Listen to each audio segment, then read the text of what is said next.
What's up, everybody? I am back. It is off season. I have a special guest. This is not your average podcast in the 716. I have a special guest today, and you guys may know of him. I'm going to let him do his thing and introduce himself. So thank you for allowing me on the show, T. As always, nothing but love. For those who don't know, my name is Julian J. Mafia. I host a show with my big cousin called Mafiatalk. Catch us. It's off season now, but you can catch us throughout the week. Normally, we do a post game, pre-game show. We're just your average fans, just like anybody else. We're nothing special. We just like to talk our stuff in front of the computer or in front of a camera, and just let Bills Mafia jump in. So anybody, I welcome anybody, even opposing teams, even other sports. Man, we just like to get here and just talk our stuff together. So hit me up on YouTube, Facebook, Twitter. I'm on TikTok now, Instagram, so anything, man. I'm a very open book, so you hit me up, man. I love to bring anybody in. So that's Mafia Talk on Twitter, YouTube, Facebook. So send me a text or a message, and we'll work something out. Cool. I like that. So let's get into it. We talked a little bit off camera, and you're not doing pods so much because this last game left a nasty taste in your mouth. So give me some of your takeaways from this season. So to start off with that question, the takeaways on this season, the entire season in a whole, what this team showed me that, and correct me if I'm wrong, everybody got their own opinions, but this team really isn't much without Josh Allen. We will still have a phenomenal defense, but to be honest, without Josh Allen, I don't know. The team will look a lot different. With that being said, in the whole season as a whole, it was an expectation. Everybody would like to say Super Bowl, and bust, but it's been Super Bowl, win the Super Bowl or bust, and now we've been coming up short. We haven't been getting as far as we've been getting. We could blur out answers left or right, this and that and the third. Maybe it's Josh, maybe Ken Dorsey, maybe it's McDermott. We're gonna talk about that, but it's a lot on Josh's plate. That's where I really want to get to. There's too much on Josh's plate. He's not Superman. He's just a human being. He's just a quarterback. He can't win the entire game by himself. He can't play defense. He can't play special teams. So, and he's already trying to play running back. So, with that being said, to wrap up this season, what I've seen, this team solely relies on Josh Allen, and we really need to fix that. Now, if I'm wrong. No, it's like maybe, I seen a graph. I want to say a percentage of it is like 75 to 80% Josh. Yeah. And excuse me, you cannot continue to bank on Josh making these crazy throws, which he does, which is great sometimes. And I hate to say hero ball because I really hate that. Cowboy ball, I hate all of those terms. But sometimes he puts that cape on and he is Superman. But I don't need him to be Superman all the time. I need him to do it every now and again. Like you're jumping over defensive players and stuff like that. Awesome. Great. Right. Great. But we can't continue to live off of that because if Josh, and I don't like doing or saying this, if Josh is somewhere, and I don't want to say it, this team would not be the same. Would not be the same. That we were worried about fans when Josh got injured in that Jet game. Yeah. Is he going to play? Can Case Keenum come in here and, win a game while Josh is resting for 1 to 2 games? And I can honestly say I was nervous. Yes, Case Keenum is a backup for a reason. Can he win you 2 or 3 games? Maybe 1. You know what I'm saying? He'll keep it close. But I don't want to be in that where I have to rely on my backup quarterback, which they should come in and step in. But the way that they play ball and the way it's designed for this offense, it's a lot on the quarterback. Yeah. Because the running back, don't get me wrong, I love Devin Singletary. I'm a Devin Singletary stance, which he probably won't be here next year. We don't have a run game like that. So it's all Josh Allen for sure. So I get what you're saying about Josh can't be Superman. And even though he does, and we love it, he can't be it. He can't. Now He to cannot. transition into that part, it fills Josh's head up too much. I think because you're putting so much on his plate, and he'll take it. He'll like, oh, it's never enough. Just throw that extra piece of steak, throw an extra potato on my plate. I'm not gonna be rude to say no. Give Right. me, but then he's stuffed and like he's still trying to do so much to the point where he has to play running back. Even though Singletary, he's a decent running back. Like minus the fumble numbers, which is ridiculous since he got in the league. That's another story. He's still a decent running back. He gets the yards when we need him. He can make a person, like we always say, he can make you miss in the phone booth. He can Right. get you the extra yards. He'll get hit in the backfield and still manage to get to the line of scrimmage. But that breakoff speed and just the way the offense has been run is just obviously Josh Allen's the better runner. Obviously, Josh Allen's the best player on the field. So we're just making him do everything. It's filling up his head. So yes, he has to play hero ball because that's only way how we're gonna win. So then it gets into his mind where he starts making bad decisions, and that's another takeaway I got from the season. I feel like Josh Allen regressed a bit this season, even though numbers may match. Yeah, even though numbers may match, he still looked great. Deep balls look phenomenal, if not better. Maybe his deep balls looked a little bit better this year. Right. But the decision making, maybe Ken Dorsey played a role into that. I probably 110%. But the decision making of Josh Allen this year gave me huge question marks. Where he would just throw the one play. I forgot who exactly he played, but he threw the ball up in double coverage in a 30-yard bomb to Isaiah McKenzie. That made no sense. You don't want to throw a jump ball to Isaiah McKenzie. What, he's like 5'7", 5'8"? Like that's just a bad decision made. Like there's a couple of examples throughout the season where he was very loose with the ball. So hopefully I'm pretty sure he's gonna watch tape and clean that up. But that's another thing that I got from the season. For sure. Yeah, this was like one of his worst. I want to say his second year. Second year, he had a lot of turnovers, fumbles, interceptions, my bad. And this one was maybe one less interception. So his second year, he had a lot. But you hit on something when it came to Ken Dorsey. Let's get it. I know fans wanted Leslie Frazier, Ken Dorsey fired at the end of this season. And it probably won't even happen because if it would have happened, it would already happened, I think. What is your opinion? What is your opinion on Leslie Frazier and Ken Dorsey? I don't want necessarily to say I'm on the fence. I am on the fence. I was treading on the waters of I want them fired. I kind of hop back over because I'm like, who else is there? Like, we have a culture in Buffalo right now. We don't want random people in here or people that's not in line. Is that a problem? Is that our problem? That we're so defined in our culture that we don't even look towards change or something different? Is that probably one of our reasons why we don't make up? That's another conversation. Right. But like you said, highly unlikely that we fire either of the two because we kind of need them, especially Ken Dorsey. I had a lot to say about Ken Dorsey throughout the year because I feel like he was the reason why our offense wasn't as electric or we wasn't as substantial, I would say. Not as electric, but we was terrible in the red zone. We wasn't really finishing drives like we used to. We kind of foot off the pedal towards the end of the season. Like beginning of the season, we scored every single opening drive. Towards the later season, we kind of had a couple bumps in the road. Our offense was – my biggest problem with our offense was that I feel like it was way too predictable, and Ken Dorsey did not scheme players to get open. It was basic. Yes, very basic. And it got to the point where I understood Stephon Diggs' aggravation because you're not scheming him to get open. It's very easy when you can have your best player lock down Gabe Davis and double up Diggs. And now you have to have Josh resort to the other people. Hey, Isaiah McKenzie. He hasn't really been hitting Knox because Knox been having the block.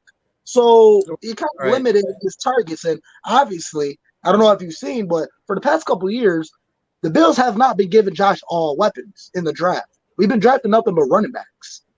Like Khalil Shakir, a fourth rounder. Like we need early round receivers and weapons for Josh. And I think Shakir wasn't used right this season. And I don't like he had, and I know it's preseason, but you've seen something in Shakir where you can say I can give him the ball.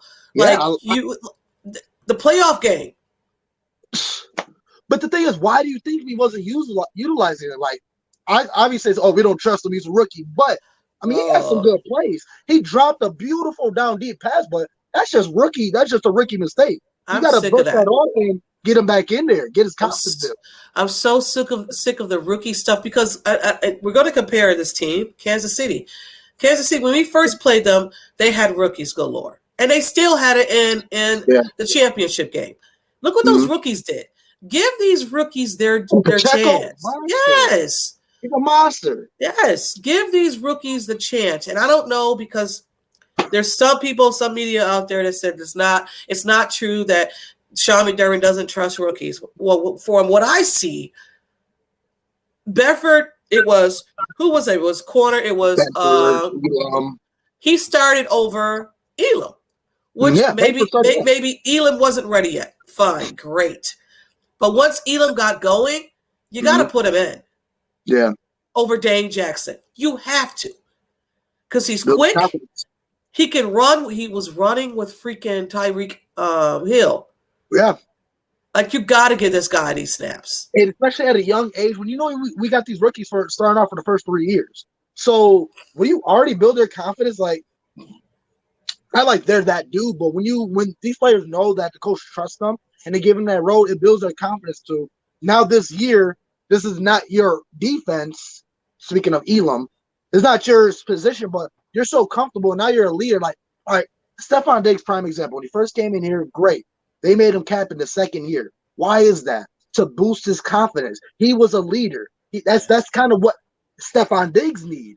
He needed that C patch on his chest to make him want to do more because that's what he felt like he lacked. Now, I don't know if you want to get into a whole conversation about Stephon Diggs. I'll leave that up to you. Because I got something. Go ahead. That whole thing, I'm kind of pissed off that we're even entertaining it. That Stephon Diggs is going to the Cowboys or he wants to leave but at the same time, it could happen.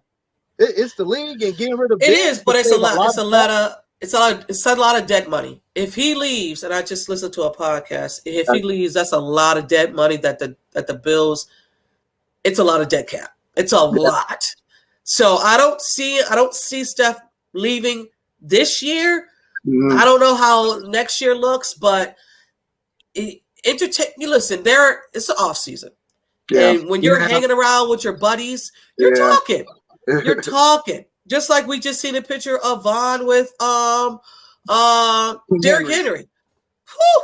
Could you imagine Derrick Henry with the Buffalo Bills? That kind of it boggles me with that one because I don't want Derrick Henry because that kind of changes our offense. We're pass first, run second. But I can entertain it because having Derrick Henry solidifies our run game. Well, even though we still have to work on a line, but with the Derrick Henry, you don't really need a good line. You need an all right line, a Bills offensive line. Derrick Henry's still going to get his yards. But the most important thing about bringing Derrick Henry here is you take away the snaps away from Josh, the runs away from Josh.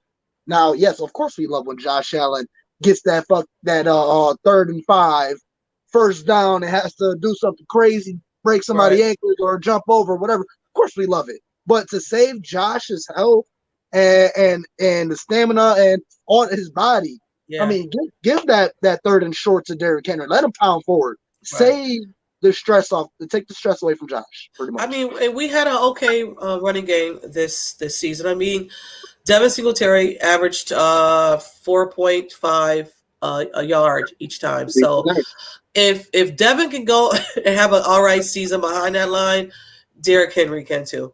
But speaking of Ken Dorsey, I was with Leslie Frazier. I was just, after that game, I was done. Not so much Ken Dorsey, because Ken Dorsey is his first year. You're gonna have some bumps and bruises your first year play calling. Right. I guess I was just disappointed when it came to Ken Dorsey that he had no imagination.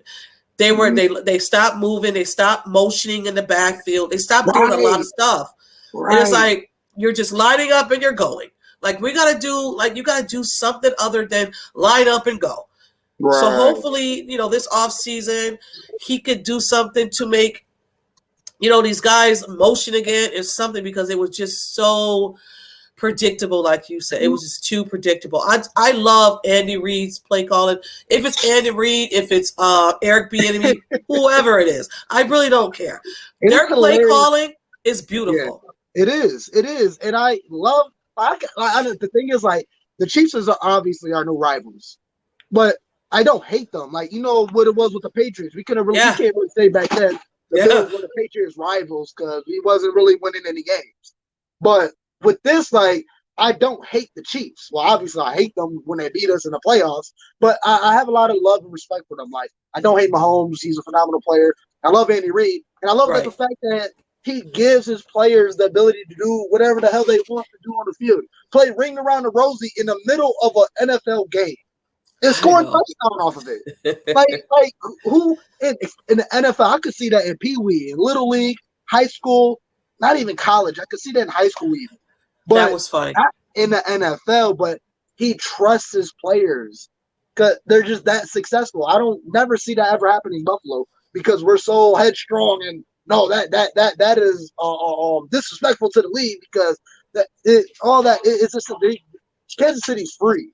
They can do what they want because they're successful and they got the weapons and they trust each other to do it.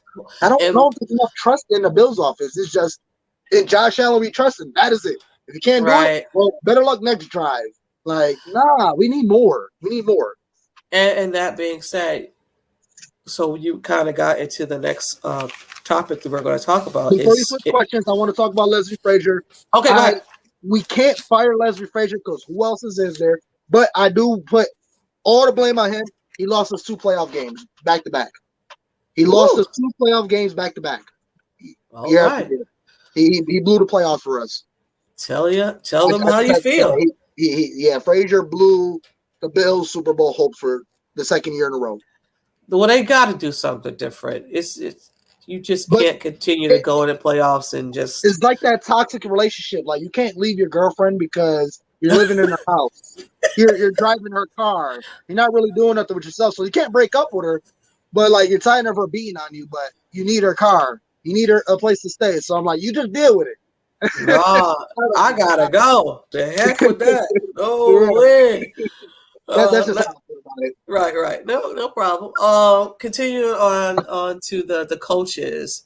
At what point is Sean McDermott on the hot seat? Last year. Really? He should have been on the hot seat last year. When you look at his challenge calls, he's like, what? 4 for 27 on his challenge calls. Yes. Wow. Like, it is that bad. But it's really weird with the Bills because the people that we're trying to put on the hot seat is also the people that got us out the drought, that built this culture. So it's kind of hard to bite the hand that feeds you, but when his hand is feeding you garbage, all right, let me backtrack. Let me check myself. Because not like garbage. These guys are still top 5 team. Like, top 5 offense, top 5 defense. Like, but I don't know. It's really tough because you don't want to get rid of these people and then bring somebody else in and we don't know what to do, or coach doesn't agree with Josh, or we don't need that. We have a good culture, so we have to take the bad with the good. But as far as McDermott on the hot seat, like, you gotta crank up the temperature on that right there. Bean, you gotta get on his ass, even for Josh. Like, we gotta help keep these people held accountable. Just because there are gods right now. Like, we all love Josh. Like, Josh we trust, but we gotta put blame on Josh. We gotta hold him accountable. We gotta hold Brandon Bean accountable. When you're not drafting receivers, when you know Josh Allen was your franchise quarterback, you're supposed to get receivers in here and train them and get them going. Why would you leave? Why would you let Hodgins walk? Why? Like, I don't know. Yeah, that wide receiver is a lot of people says that he is what he is, and he looked good with the Giants because the Giants didn't have a lot of people. Right. And I'm like, whatever. I mean, I get it because it's not just Hodges, it's other players also. For them. I don't know. We could make, but they kind of did have room. They had room. But this team. Go. I'm just saying, Mackenzie got to go. Mackenzie got to go. I'm tired. Yeah. Oh yeah. This team is so rely on special teams. Is that they rather have more special teams players than they have offensive players. So I mean, you could have plucked somebody out and had that wide receiver in there, but that's no here nor there. So when it comes to Sean McDermott, I think Sean McDermott does great in the regular season. He's aggressive. Like he'll go for it on 4th and 5 and 4th and 8 sometimes. He's very aggressive. But when it comes to the playoffs, he's a shell of himself. Yeah. Okay. Yeah. Like he doesn't rely. When it comes to his defense, he just doesn't try. Not much defense. He very, very conservative, and it kills me because it's like in the regular season you're doing this stuff, but in the playoffs you're just like, no, we're just gonna come on out. You could have went for it. Like it's just it's aggravating, and it's very unsettling to see a guy that does well in the playoffs and is aggressive, but isn't aggressive in the regular season, but isn't aggressive in the playoffs. It makes me upset.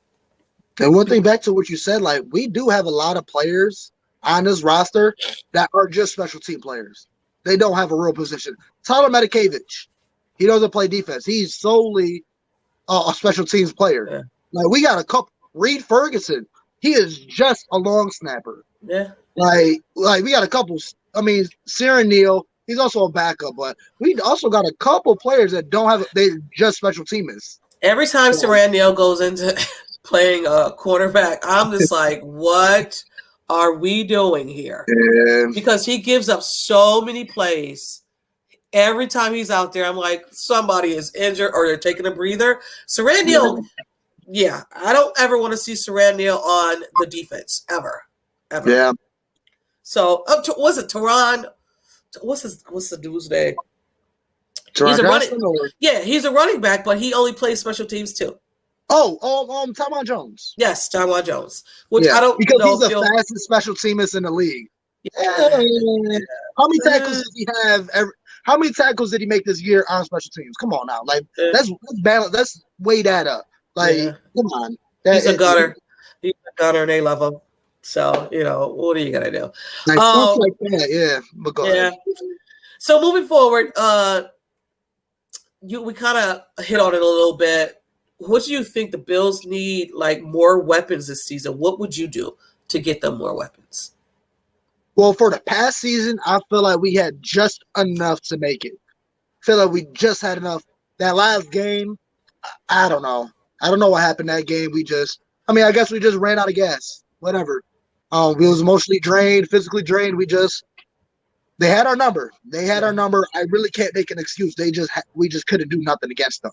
It's just like they came out again the second time we played them the same way the first time. Yeah. That would have happened if that game would have continued. Would have happened the same exact way. We had no answers. That Bengals team definitely had our number. No other team, and it's crazy because no other team had our number like that. Maybe the Colts that one year when they ran all over us, but I don't know that team. I haven't seen the Bills get handled like that in some time. So that was tough to see. But that was embarrassing.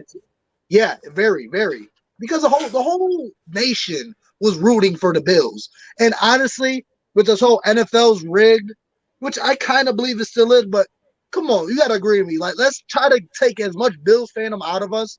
If the NFL was truly rigged like this, why didn't the Bills win? Why didn't you make the Bills win? That wouldn't have been a movie out of everything Buffalo went through. When it came from the beginning of the year with the top shooting, shout out RP to the Angels. But from that to the storms, to the injuries, to Von Miller, we spent all this money, big transition for him to be in the playoffs, and he got hurt, so not in the playoffs. Micah Hyde, and then DeMar Hamlin, and this and that and the third. The blizzards and everybody, like 40 people dying in the blizzard. Right. So much, like I don't know. That's what I don't know. That's my little conspiracy theory talk. No, you're good. You're definitely good. So it's the off season, and I like to keep it light, and we're gonna play a little game. So we're gonna this is what we're doing. Never heard about this, or you can get with that. You can get with this, or you can get with that. You can get with this, or you can get with that. You should get with this. So it's either this or that. It's a quick fire questions I got for you, and you got to say one or the other that you like. All right. So let me find this. Do I have it? I do. Okay. So it's the first time I'm doing this segment, and you're my first. Yeah, you're my first guest. So Get it? Basketball or football? Football, obviously. Okay. Podcasting or radio? Podcasting. Yeah, podcasting. Okay. Morning person or late night? Late night, obviously. Okay. Playoff games or regular season games? I mean, if it's this or that, I'm not even gonna give you an explanation. You can if you want. It's fine. Okay. It's tough because I mean, playoff games is do or die. Like that gives it the extra feel for it. But I mean, regular season. I mean, I stick with playoffs because it's just that extra feel in it because it's not like basketball where it's a 7-game series. Right. No, either you win or you lose. Could you imagine having like they can't. Two? I know they can't. It'd just be too much. It'd be too much. Right. It's like that's insane. But 2 out of 3, I don't know, maybe. Right. Super Bowl or NFL playoffs? NFL playoffs. Okay. NFL playoffs because I remember watching like interviews of other players who've been in the Super Bowl, and all of them said that the conference game feels so much more winning the conference game than it is winning the Super Bowl. Oh. Because like they made it to that game. Like I don't know. It's like once they did it, all right, now we can just relax. But it's actually the feeling that we made it and we're going to that big game to give it our all. Like they said, that's the biggest feeling. But like once the Super Bowl's over, it's like, all right, you're the champions. No more football. Now what? Right. So I'll say the playoffs because now I know there's always a game next week. Gotcha.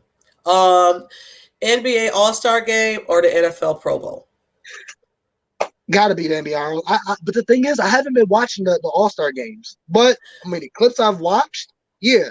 Now that depends. Are you talking about from this year flag football or like previous years?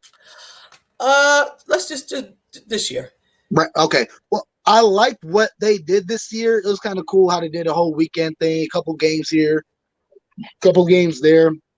But I don't know. I like the NBA All-Star Weekend.